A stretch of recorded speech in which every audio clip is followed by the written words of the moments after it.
Welcome back, America. Our next guest, well, he's been on the show many times. You love having him on, and he got a major announcement this week. He is joining the House Permanent Select Committee on Intelligence, one of the great security thinkers in our Congress, Congressman Austin Scott for the great state of Georgia. Congressman, welcome back on the show, and congratulations. Hey, John, thank you very much. And I'm looking forward to working with Mike Turner and the other members, to take the Intelligence Committee back to what it was supposed to be doing, which is making sure that, America is safe and secure. And the politicization of that committee for the last couple of years is unfortunate. And we intend to get it back to the professional committee it's supposed to be. That's great. It went from silly, but it's going back into serious hands now, which is exciting for the American people, I think. You are one of the most important voices when it comes to fiscal sanity. And right now we're in this totally contrived crisis, but it is a crisis if it isn't handled right. The debt ceiling, the Democrats could have solved this. They chose not to because they wanted to create this fight. But tell us what's really at stake here. This isn't just about raising the credit card limit of America. It really is about the battle between China and America over whose currency is going to be number one, right? Right, and you saw where the Saudis came out and said, they may accept currencies other than the U.S. dollar for oil the other day, and so there are a lot of countries out there that are working against the United States from a fiscal standpoint, and what they want to do is to collapse the value of the U.S. dollar. I mean, our economy ultimately is what gives us the ability to have the military strength that we have, and it is the combination of those two that gives us the position in the world as the most influential and powerful country. So the value of the dollar is extremely important to that. The Chinese are working to collapse that. Other countries that are not our friends are working to collapse that. And at home, we've got a very serious problem in that we are spending more money than we can afford to spend as a government. So you saw this past December, on December the 30th, Joe Biden signed the omnibus bill. That bill was $1.7 trillion. What it requires, in order to fund that piece of legislation, John, it requires the national debt limit to be increased for the United States. It was 4,000 pages. All they had to do was to write a sentence in that legislation, John, that said, the national debt limit is increased to $32 trillion. Literally one sentence in that 4,000-page piece of legislation to increase the national debt is what it would have taken to pay for that piece of legislation, 4,000 pages, and they chose not to do it. Now, what I want your listeners to know is this. The day Joe Biden signed that piece of legislation, the total public debt subject to the limit, this is very boring and technical, but it was $31,347 billion. It was 99.89% of the 31.38 trillion that is the statutory debt limit. So again, they knew we were at the debt limit when they signed the bill. They could have simply added language into the 4,000 pages to change the debt limit from 31,381 to 32.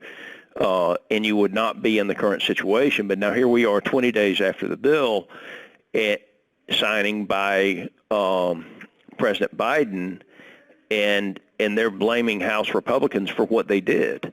It is simply gamesmanship to them, and the brinksmanship that they've chosen to carry out, the tool that they've chosen to carry out for this brinksmanship, being the national debt limit, is the most dangerous tool that you could use.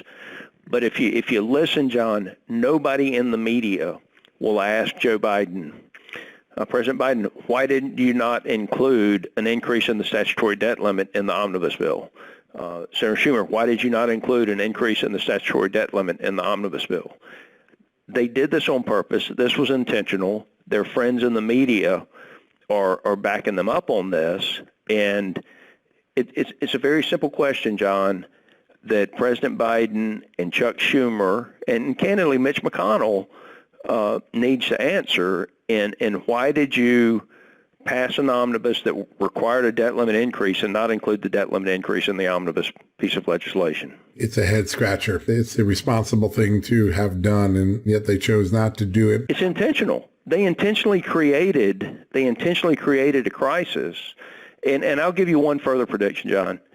If the Democrats had had control of the House of Representatives, if Republicans had not won the House in November, they would have included the debt limit increase in the omnibus. Yeah, there's no doubt about it. There's no doubt about it.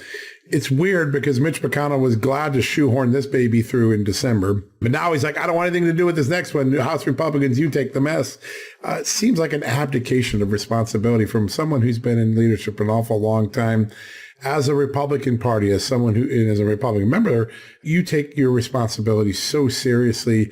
It seems as though Mitch McConnell has lost some of that seriousness. He seems to be either too loosey-goosey or just not willing to have the fights that need to be had. I know it's not your chamber, but as someone just everyday Republican in the party, should we be looking for change in the Senate? Should we be pressing for change in the Senate?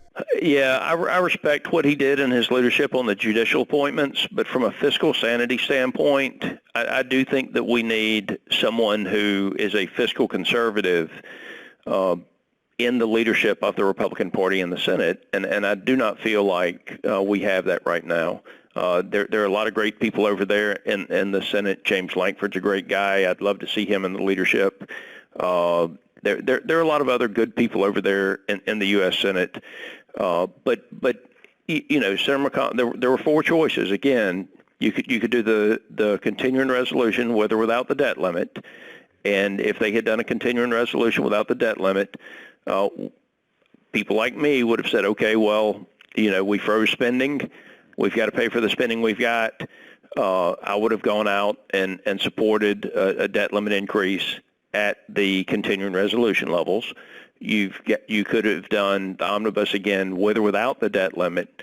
So there were four choices. The only one that created the current situation that we're in, the current crisis that we're in, is the omnibus bill without the debt limit. And if you look at Joe Biden and Senator Schumer and the people who did this, they're just giddy and smiling and laughing and saying, hey, you know, House Republicans, show us your plan. Well, their plan all along was to create a crisis. The Democrats' plan all along was to create a crisis, and unfortunately, you know, I do think Senator McConnell could have stopped it with a continuing resolution, and he chose not to. It's a head scratcher. It really is. You are such an advocate of freedom and liberty. You articulate it well so often, and security and economic security are a big part of that. Monitoring our own government and realizing what things they may be doing that's affecting our freedoms is that third part. And Republicans get that chance for the first time with oversight committees. We had a story this morning that the National Science Foundation is now giving out grants to private companies and universities to take the artificial intelligence capabilities we developed in the military to stop terrorists from spreading their propaganda on the internet and social media, and now turn them into domestic tools that social media companies, news media companies, and federal agencies could use to squelch dissent on things like election integrity or vaccine safety, or who knows what the next issue will be. Your thoughts on the government spending money on something like that when we have so many other crises and priorities to tackle? Yeah, sounds like a good place to me for us to cut federal spending. You know, this is, I can assure you, they're not going to, I guess, sequester, squelch, block. They're not going to block anything that is liked by the left, and they're going to block things that are liked by people who you know, believe in and support the Constitution. So, you know, again, John, the bias out there, the double standard is the thing that I believe is the greatest threat to our democracy. You know, the thing we were talking about earlier, you know, why hasn't somebody from a mainstream news media asked Joe Biden, why didn't you include the debt limit in the omnibus bill? Why haven't they asked? I mean, they had to know this was coming, right? I mean, we were 99.89% of the debt limit when we got here. And so I tell you, someone made a statement a long time ago, and unfortunately I think this guy was a socialist or a communist. I don't remember his name, but he said it's easier to believe a lie you've heard 1,000 times than a truth you've never heard. The unfortunate thing is when the government starts to sequester, they're just not going to sequester things that the conservative people are going to say.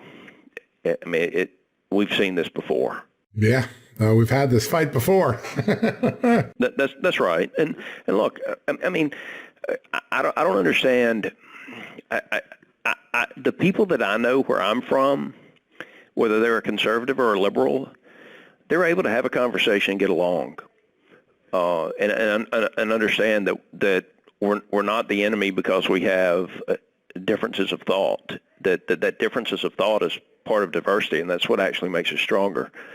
But in today's society, if you disagree with what's coming out of the agenda of the far left of the Democratic Party, I mean, they act like, you're some type of monster. And I think Americans are tired of it. We have real enemies. They're overseas. They shouldn't be on our own shores this way. We got to stop that demonization. But that's what the Democrats do. They have this demonization and demagoguery down to a science. And the playbook is even sitting out in the open. It's obvious what they're doing. Hey, look, just Elon Musk taking over Twitter. Yes. I mean, look what we found out just from one guy saying, hey, I'm going to expose what was actually going on. Yeah, it's amazing how much he's changed the culture. So much so that even Facebook now is giving Donald Trump his accounts back. I mean, it's had this domino effect of exposing an incredible system of censorship and intolerance that I would never have imagined would occur in my lifetime. It's amazing. I want to turn to the important work of the Intelligence Committee. It's such an important committee. It's been waylaid by politics for a few years, but it's getting back on course now. It's really exciting. What are some of the most important issues that the Intelligence Committee needs to dig into to make sure that our Intelligence Committee is operating the way we want and has the tools it needs to succeed? Yeah, well, people think a lot about the military and national security from the standpoint of a weapon system, if you will, on our military. One of the things that I expect us to look into and hope we'll look into is where our adversaries have embedded them in the supply chain of basic necessities for Americans. And so, again, I talk about food a lot because it's one of the things that we have to get through the day. What are our adversaries doing in buying up technology, embedding themselves into areas where you have constraints in seed supply or chemical supply, for example, potential control over transportation and infrastructure. Those are kind of some maybe things most people don't think about on a daily basis that I want to take a serious look at and make sure that we don't have as a nation. I already think we have the exposure there, but the ability to have the conversations behind closed doors with how we make sure the exposure is recognized and how we remedy the exposure to those other in those areas. That is such an important issue. And it's a conversation that committee hasn't had. Quite frankly, not many committees have had. It seems to be at the forefront of our future security. And that's going to be something very interesting as we learn so much about these classified documents, Mike Pence, Joe Biden 4 or 5 times now, the Mar-a-Lago stuff. Is there a need for a damage assessment specifically related to the Biden family just because of the Biden family's foreign money ties? I think so, but I would also tell you that, so the difference I see is that Biden's documents were in an area where other people clearly had access to them, and I have serious questions about the amount of wealth that the Biden family has with his, years of, being in political office. I don't see how you accumulate that much, making $175,000 a year. I guess he made a little more as vice president, maybe $300,000 a year, but I don't see how you accumulate the type of wealth that he has at those income levels. And so aside from that, I would tell you, and of course, I believe that, if it's good for the goose, it's good for the gander. It's not okay that the documents were found in possession of Republicans either. And I think that we are going to have to do a very serious review of how classified documents are handled in the executive branch. In the legislative branch, I cannot see what happened happen. Now, I do wonder. The normal procedures it's pretty tight in the Senate and the House. I mean, there's very clear rules what you do with classified information in the Congress. Yeah, but there's some that seem to be from his days as a U.S. senator, and even senators. I think in his own party, you're saying, I don't understand how you got documents out of the building. Right. How did you not know that you're not supposed to take something home with you that says classified? That is a big issue. Yeah, and that may be where his greatest legal exposure is too, right? Because that one there is a willful, there's no way to explain that one. You would have had to walk out the building with it. There's no other way to have done it. Yeah, and listen, I scratched my head. How did this even come about? How did we even know about this? So I kind of wonder. I kind of wonder if he's got someone in his inner circle maybe that doesn't like him, because I don't understand. I just don't understand how we found out about it. Yeah, the timing is so weird. Right before the election, it starts to fall into place, and then it's leaked in January. Yeah, and how they held it. I mean, if they had released it prior to November, there's some races out there that were a quarter of a point, half a point that would have gone the other way. Yeah, Democrats would have been confronted. What do you do about your own president? And they didn't have to face that until after the election. Pretty remarkable. Congressman, it is always an honor to have you on this show. We always get a lot of wisdom. We get a lot of news from it. We're really looking forward to your work on the House Intelligence Committee, and be sure to get you back on. But a great honor to have you on today. Thanks, John. You take care.